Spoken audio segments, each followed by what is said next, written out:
Hey guys, welcome to Spirit Pig. This is the show that explores how to live a fulfilled life. I'm Duncan CJ, and today I'm talking to Michelle Buchanan.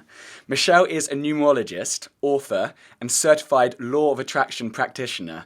She studied numerology for more than 23 years and was the resident numerologist for New Zealand's Good Morning television show, and has recently landed an international publishing deal with Hay House, the biggest mind, body, spirit publishing house in the world.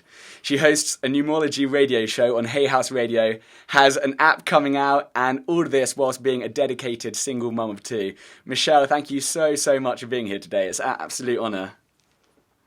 Oh, thank you. I was just going to say the same thing. It is an honor, and it's like so good to like connect with you, be interviewed, which is a great opportunity, but also to be in your energy because you're just like a ray of sunshine. It's like I love that. You don't meet many people that are like that, and it's really contagious.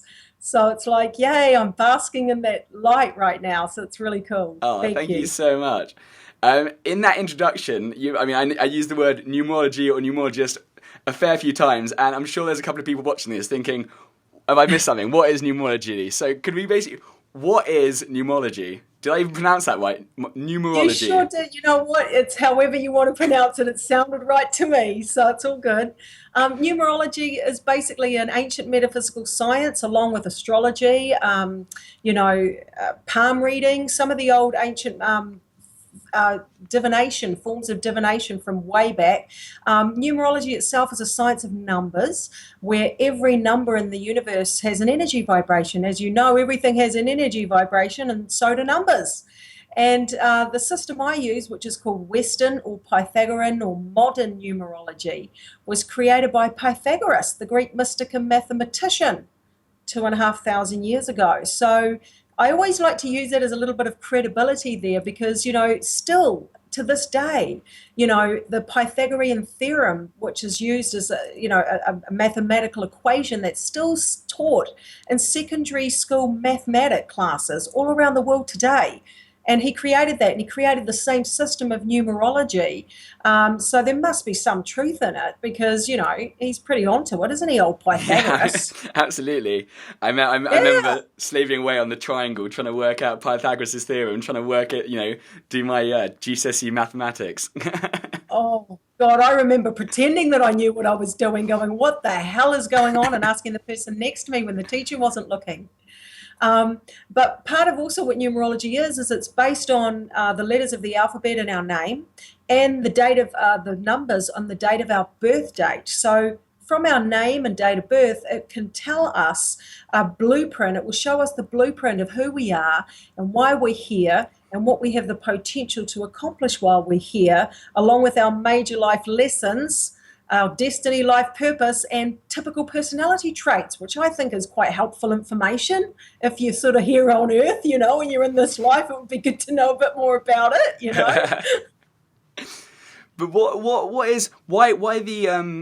the name? What's the significance of the name? Because I know one of the things you asked me before this a couple of details in order to be able to do my reading, and one of the things you said Yeah. was like your birth certificate name. So what is it all? It all comes back to this energy thing, does it? What's the significance of the birth certificate name? Yeah, well, great question. I love good questions. Well, the first thing is that every letter of the alphabet has an energy vibration also, and it also corresponds to a matching number.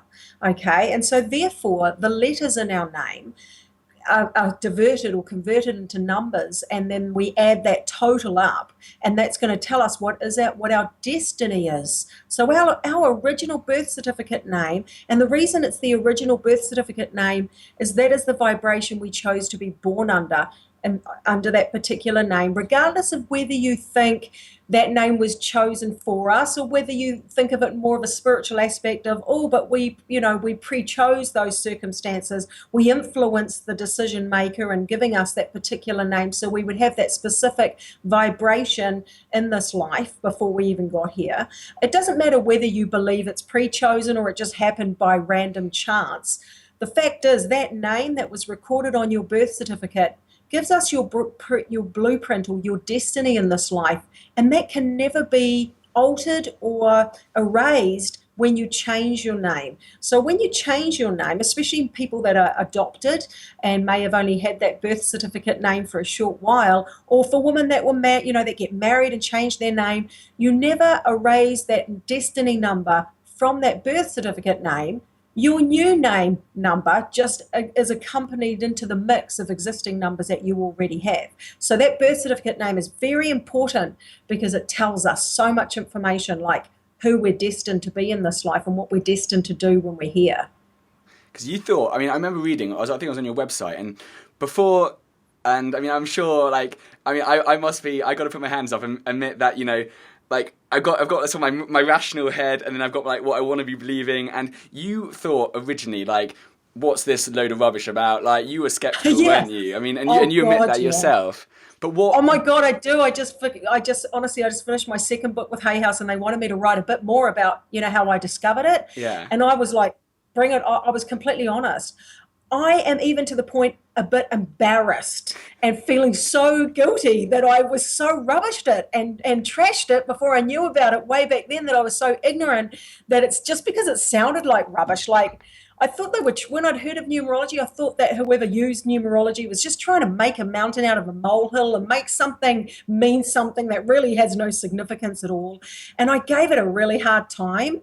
And I didn't know anything about it. And now I'm like, oh my God, I was such an ignorant, I was just so dumb, and so, yeah, same. So did you ever think that, or do you think that now? It's okay if you do. I totally understand, because I totally did. It was one of the things I was going to mention, because I'm a little, and it's annoying because I am cautious and skeptical. I don't want to be. I want to be open-minded. I want to be no, just accept it. But when that's one of the reasons why I wanted to talk to you today, because I've been doing a lot of interviews, which are kind of some of the things, topics which I already kind of believe or know or understand, and that's why I wanted to just take it from a completely different angle, because I don't know anything about numerology, and I was skeptical, but I just wanted to bring on the top person, and to hear it from you, and actually yes, and so I was a little bit skeptical, still am, but really just excited to hear more about it.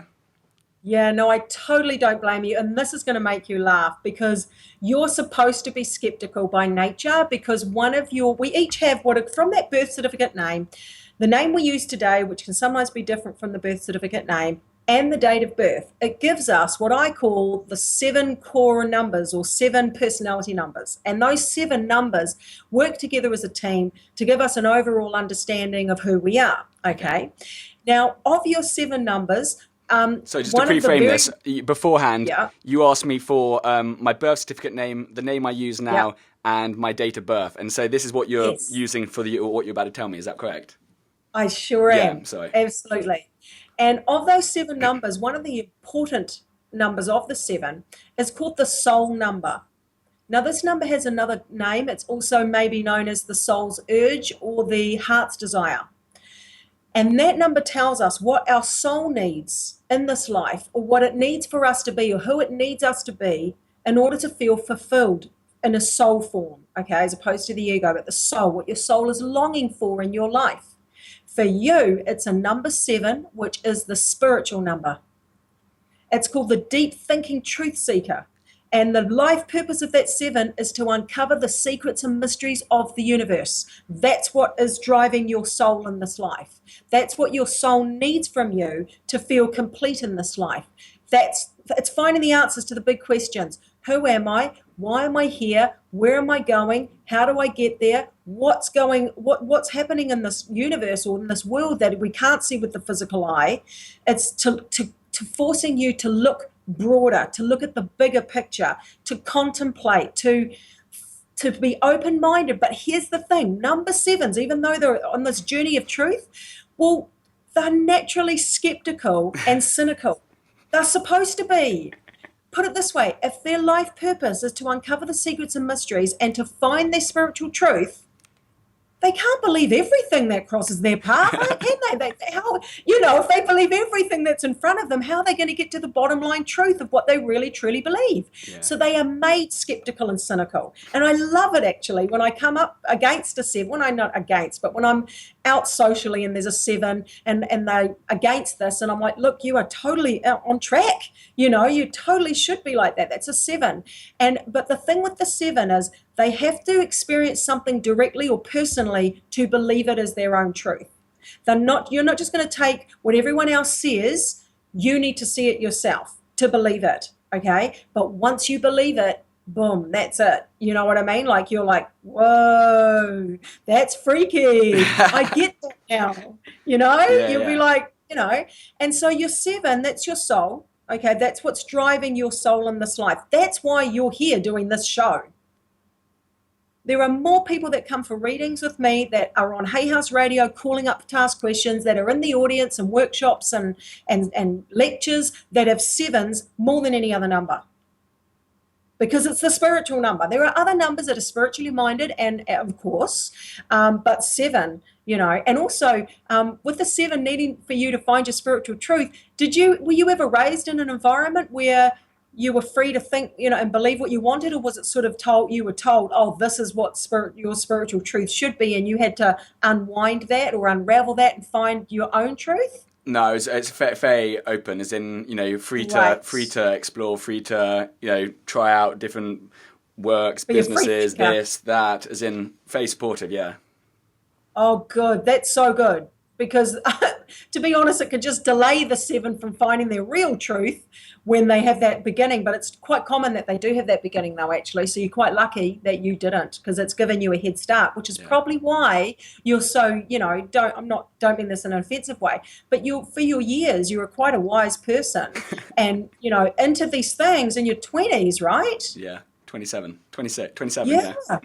27, I'm like, wow, that is incredible. To kickstart your life with having such a higher awareness of who you are and life and what's going on around us, that's huge. That's more valuable than money and being the CEO of whatever corporation. That's huge. I was like really blown away when I was working your numbers out and discovered that about you.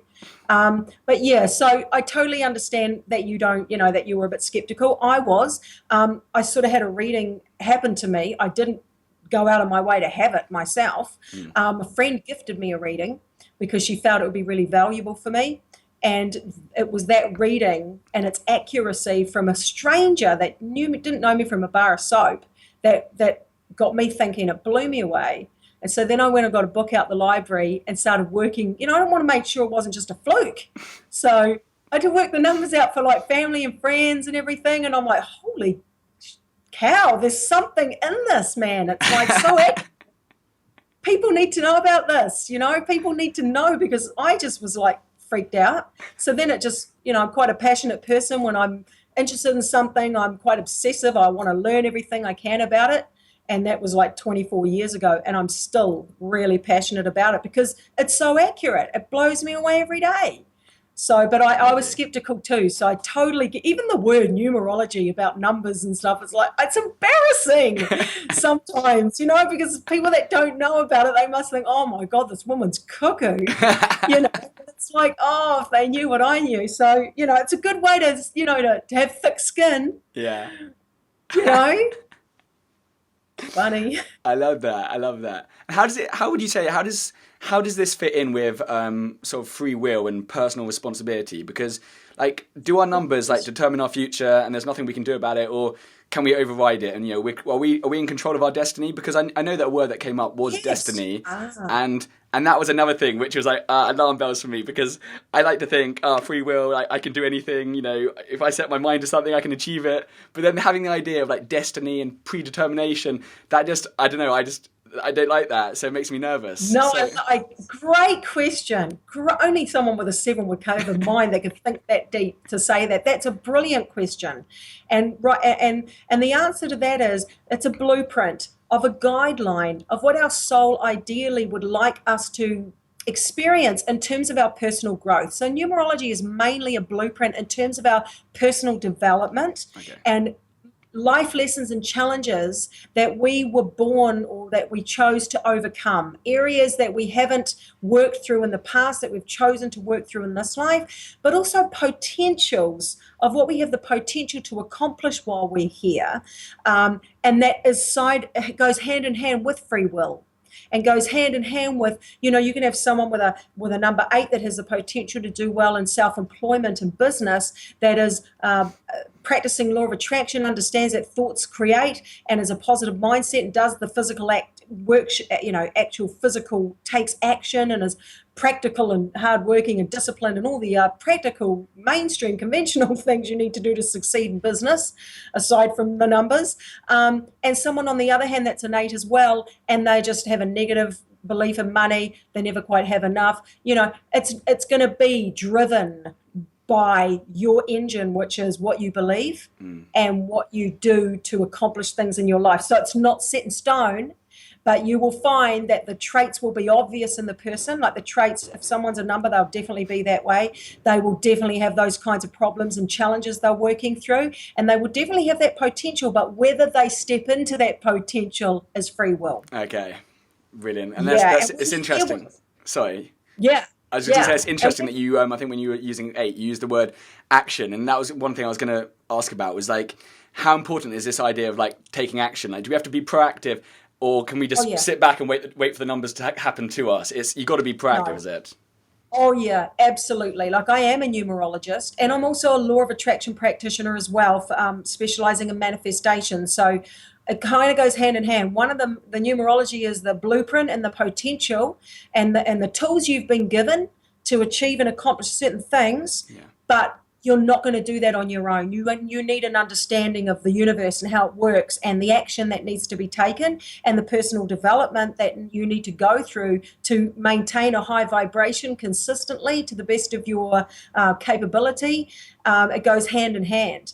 The numbers won't do it for you. You're the driving force behind them, and having a broader understanding of the fact that your thoughts are energy and directing them in the right direction, it works. It's a double-edged sword. So they work together as a team. Yeah, and that links in with this idea, because I saw the phrase capitalizing on your numerology cycles. So having that understanding of your numerology cycle, but then the capitalizing on is then you can then use that to work to your advantage. You can actually, understand whatever, you understand the paths, the patterns, and then you can actually use that rather than let it happen to you.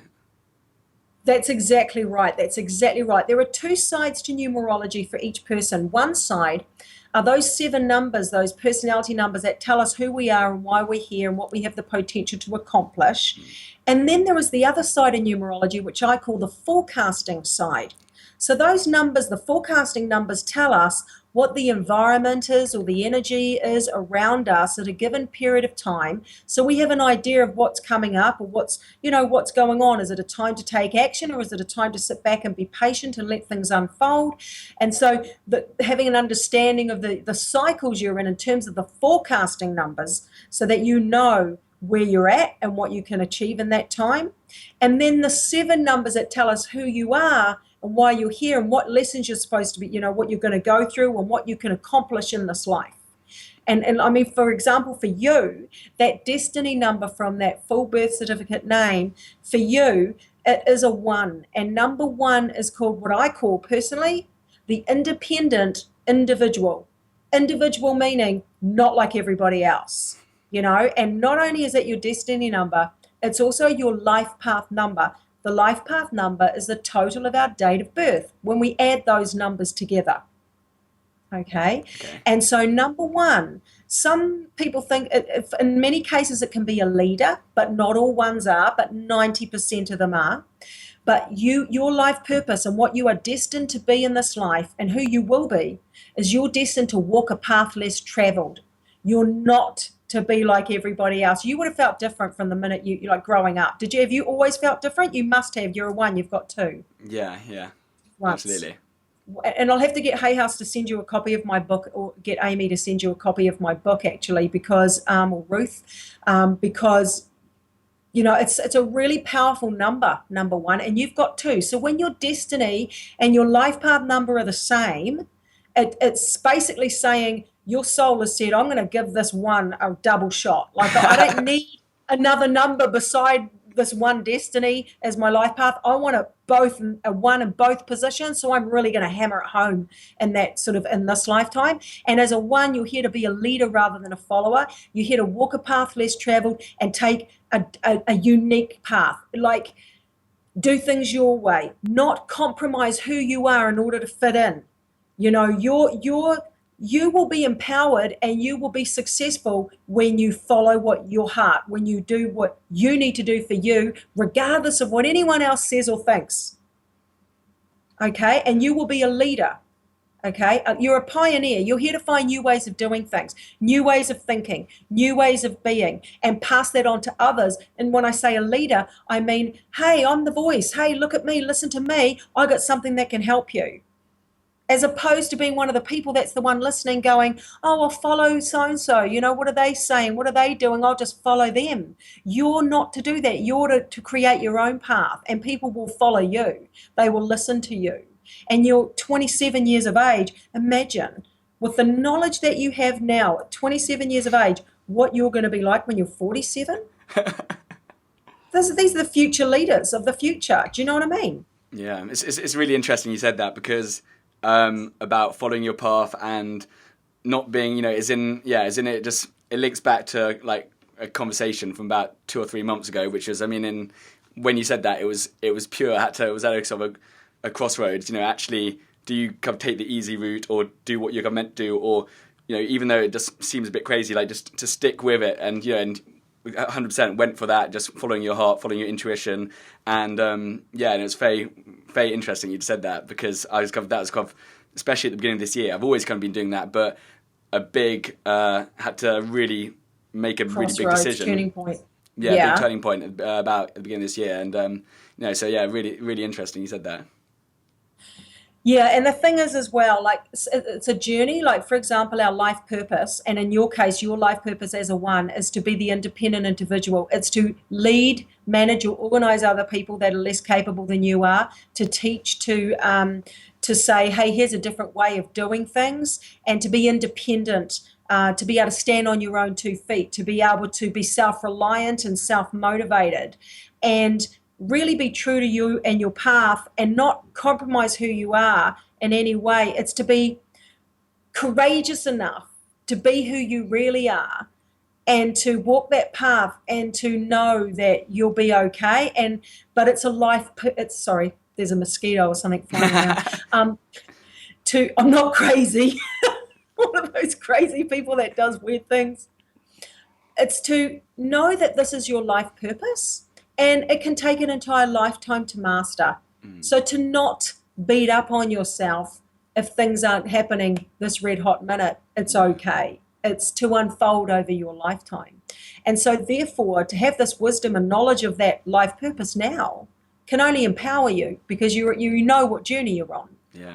And I know you said before, you know, our destiny being set in stone or whatever, that's a bit scary. But the destinies in numerology aren't things, descriptions such as you are destined to be married at 35, have 3 kids, meet a blonde-haired woman, live in Sussex. You know, it's not that defined. It's, for example, a one's destiny is to be the independent individual, to lead and manage and organize other people. A 2's destiny is to be a cooperative peacemaker, to bring peace, harmony, and healing into the world. A 3 is to be the self-expressive creative, to use their creativity and communication to uplift others. So these are like the destinies. They're like along those lines. That you and see what I mean? How you use that destiny is up to you, kind of almost. Because that's one thing I was going to ask you about. Because I think do you think there's like almost like a danger of people making like major life decisions based, you know, like too black and white, you know, based on the cards and the signs, and almost being influenced by that, taking it very much like, okay, I have to do this or that, rather than actually using it as road signs, you know, along the way. Yeah, it's a guideline, absolutely. And I tell that to clients all the time. It's a guideline. The only thing that you can trust 100% and that you should follow at all times is your intuition. Okay, and therefore, what's going to enhance that intuition? Meditation. Meditation, self-love. Self-love is huge. Self-empowerment, self-awareness, and self-understanding, because the more you love, understand, and make peace with yourself, the more it raises your overall life force energy, and it's your overall life force energy that is governing you, and that is governing the thoughts and the emotions that you're thinking and expressing every day, which create the environment and the world around you, or that co-create that, okay? And it's so important. And the more you know yourself, the more you love yourself, accept yourself, and meditate, for example, and are aware of your thoughts on a daily basis about everything, then that's only going to enhance your intuition, which therefore will make it easier for you to know the right path to take, regardless of what the numbers, stars, or psychics say. And that's the ultimate, is to have that awareness of like, if you could know, I reckon the ultimate would be if you could know your astrological profile, your astrology chart, know your numerology. Even though they're two completely different systems, they will often mirror the same information, which is ironic. And to know your archetypes, if you've heard of Carolyn Mace, and she does the work of archetypes. It's funny because numbers resonate to specific archetypes as well. And have that information of you, and maybe your Chinese astrology too, if you're into that. And then know that, but at the same time, enhance your intuition, trust that gut instinct, but have an awareness of the blueprint. And then go through your life knowing that your free will have the final say, and an understanding of the universal laws and how this world is governed. Oh my God, that's like the ultimate. That's the ultimate, That's really interesting, because one thing I was gonna ask is like, and you just, I know the answer already because you just mentioned it, but I was thinking like astrology, numerology, law of attraction, prayer, affirmations, like, do all these things sort of like complement one another, or do they need to be one need to be right in order for the other to be wrong? But you just mentioned there how a lot of these things, it's not like one's right and the other one's wrong. There are different things in your arsenal.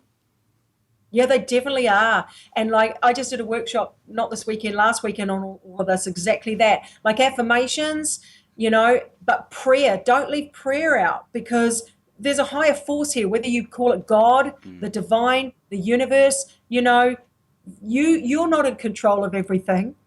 There's a higher power. So you include, this is what I do. I say prayer, absolutely, and a higher force, your spirit guides, guardian angels, archangels, lost loved ones in spirit, law of attraction, meditation, EFT tapping for raising, decreasing stress levels. God, so many, awareness of your blueprint of numerology, astrology. But at the same time, like we were touching on before, don't obsess about stuff and like be a bit crazy about it. Just have an understanding and get on with your life while it's included in your life, but at the back of your mind, so that you're not like crazy over things. Yeah. You've got to have that balance. You've got to be in the real world as well,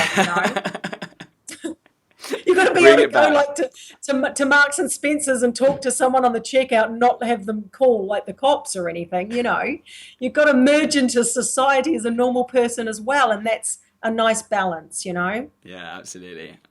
This is so interesting. I find it fascinating. A couple of speed round questions. What does a fulfilled life mean to you?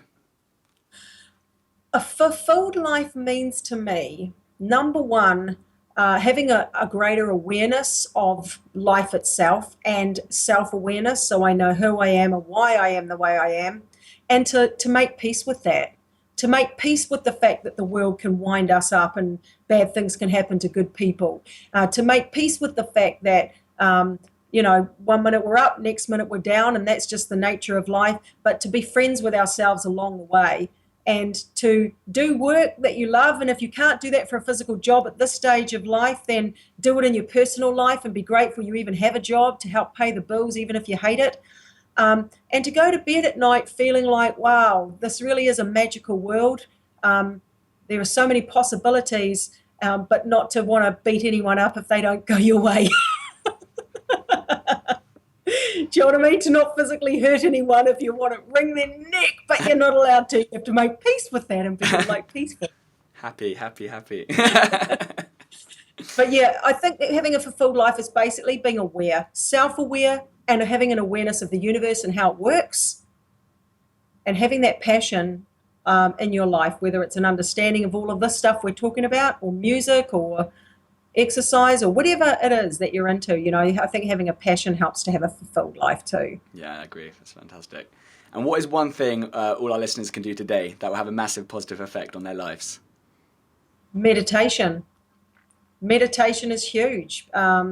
Meditation, visualization, visualizing your life as you would like it to be right here, right now. Move, fast forward to the end result. You don't need to include all the intricate details. Just get straight to the point, fast forward to the end result, hold that vision in your mind and have it on repeat over and over and over. Visualization can have the exact same benefits as meditation, sometimes even more benefits, because you're tapping into the emotion of what it would feel like to have that life that you want. And positive emotion is the fastest way to raise your vibration. And when your vibration is high, it creates a sense of wellness. It affects endorphins in your brain, everything that meditation does with a little bit of extra. And of course, I want to say know your numbers, because, that helps with self-awareness. But if I could choose one, I would have to be honest and say I feel meditation is very important for everybody, more so than numerology. It's vital for health as well, Yeah, and it's getting like suddenly in the last sort of, I know there's now finally getting a lot of press and a lot of like more knowledge about it, because I did an interview with a guy called Peter Russell about a month or so ago, and he was teaching meditation, I think back in like the 80s or 90s to corporations, but at the time it was seen as almost like a dirty word. No one really wanted anyone to know that they were meditating. I think it's so interesting. And now I've come full cycle. Like everyone's like shouting it from the rooftop, but it's just funny how it's changed. It is, and yoga too. Yoga was like only for those really wacky alternative hippie types, and now the yoga classes at my gym are packed. Yeah. You've got men in there, you've got corporate people, you've got all sorts, not just the peace, love, and mung beans, not like just Neil from the young ones. You've got like mainstream people. It's I feel this is the new black. Like this is the way we're going, and it's becoming more mainstream knowledge, and I just love that, because it is the way, Absolutely. It is the way to a more fulfilled life. All of these sort of things, they're all connected. Yeah, I totally agree. And are there any books or resources which have changed or had a big impact on you?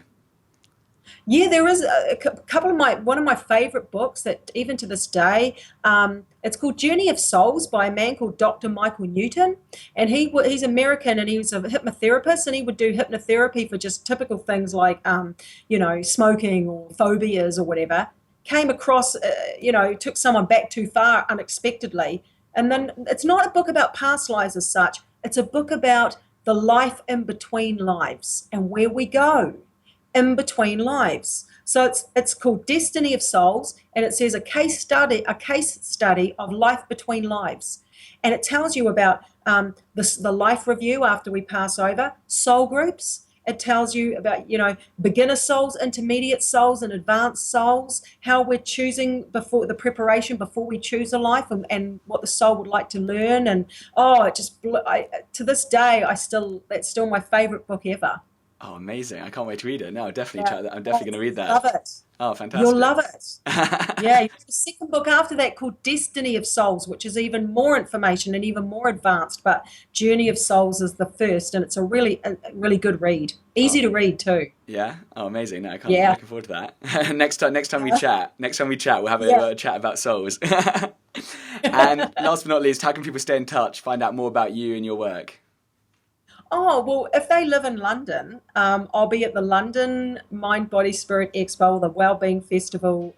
I'm flying in a couple of days from the 1st to the 4th of May. And then I'm there all week. I'll be doing a lecture at the College of Psychic Studies on Wednesday, the 6th of May, I think. I'm doing a whole day workshop on numerology with alternatives on Saturday, the 9th of May. And then I fly back home to New Zealand. But if you want to get hold of me, you can go to my website, which is www.michellebuchanan.co.nz, and I do a free forecast on my website. You can sign up for free, and I do a recording every month of what you can expect for the month ahead and how to navigate your way through that month more effectively. And that's free. There's no, gimmicks or anything where you can only listen if you buy something. It's not like that at all. It's just a free service that I like to do. Amazing. Michelle, I've absolutely loved this. You're a fascinating person. I can't wait to talk more and learn more about numerology. And it's so like I said, I was pretty brand new to it, and I'm sure some of our listeners will be as well. And it's been fascinating. I really, really appreciate you talking to me today. Oh, thank you, sweetheart. You're such a sweetie. Thank you for having me. I appreciate it. And thank you for my reading. Thank you. I know. I'll tell you some more after we finish the I interview. will do. I can't wait. Talk soon. Thank you so much. See ya.